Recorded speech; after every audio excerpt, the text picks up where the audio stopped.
ma panan la bun ne jok tiro ka la bun di ka tung nuara ka la de je a yen panan dia chang kene communicate yen dial sha dolen amana chol nyaga yen gara dial ko panan ko gwandi Nepal ba ko jilata lo ay ko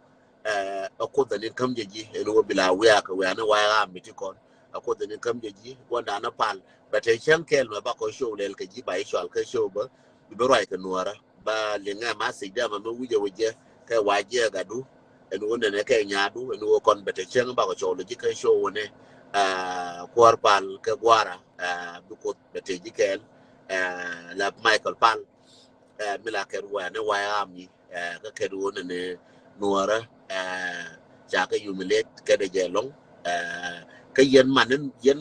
nuara dial manen waya mi dial yen man dial che chekel lar ke a chekel du man dial yen diaro yen nyater ka Canada nyamon ka Australia nyera dial ka US yen nye dial chaban marsa yen nye dial chaban ti la biya ka show yen dial anene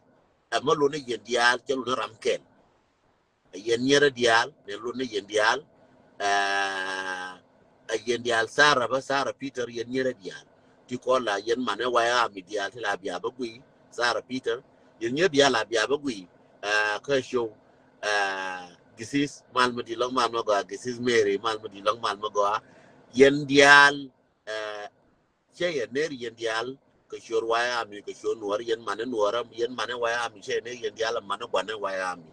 ba joni yen dial nene tila ram kel mo woy ko chankir shodulin ka show me chankir shodu ke li ngai ni ye jin shekel ma very important rey manuara Mary nyakume mal medi long mal magwa rey manuara dial chankir shodulin ngode ajin manuara beka Peter mal medi long mal magwa a chankir ran chodulin ni je wona ne tire mani ko ne chakoke ka yen gwane waya mi a chankir shodulin John Jotai ka kan gara ga didia dis kon dis pan ga man dis bintio man dis jikan man dis loka chankir chodulin lo de wo ngode enene me awan wude nuara me awuna pan ga ke dis me abu dis nuara jin diet keltin chelo no go ba daru no bala lakin jin diet kel ke din nuara yen din nuara dial che lar thank you che la ta loy man dis man ti kon lin te ka man dan medit mata kai yu asan wane shana dan canga yoraka fi jona garnya da ne ngane contribution da ba yor pinyi di me canga yoraka man di te na kai 70 years kwala gura mata kai 70 years makula budan ngane malarka me ga da malarka ga do da me ko ramata kai 70 years that mean ane ko ko to na ka ga do da kan ya ane ko ta kai 30 na 40 na kan ya ga do da muku ala gul muku do amadi muta kai 70 years ko la bude ne larke nuwara me kali nga neje kala de larke nuwara me ngana bata tin ka bar waitin me nga yor ko lo ete lo te dong di te ka jiba me nga yor ko yo te lo ka mar la chom nga ken bi roi ka nga kala gwel ka nga ken ka mani kon te ka dong ti ko la ka mani ko la pal online ba ta yor ko ken ti lo ete ka ye long ko ya mar pal ki point ya par yen mane ko la pala online amane yen nyer ko la pala online mane yen wutte ko la pala online ci lo ya tes ke yen long yen passer de ko ni ci apal ko kuigo wo mechirante ka dual point bi apal ko kuide nene linga na palu no ko ne wo bulu ka la nyen wala me linga na palu gata me nga bugul ngai ya John Jotai me chang bugul chang me je wona ne kan toje lakin ka palun tarwaidun ci point ya par yen nyera ti nyer yen man yen nyera ti kon to man ko ka nyer ka manako ke wunti kon gwara ko ke wunti ko rinaka ke wunti kon ne ngwan yana da yen ya chela ta lo yen ya ko mi cha hol ke jira dal ra ta lo ke pal nan ti pal ke ye ti pone ya par da wa je ke ye me ba wala ta di ban che 5 min nang ba wi che 5 min nang ba rai ke je supervisor wala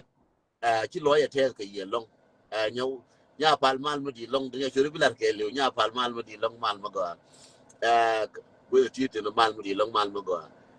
min de laria brother brother Kor, please keep updating me every time, please, brother.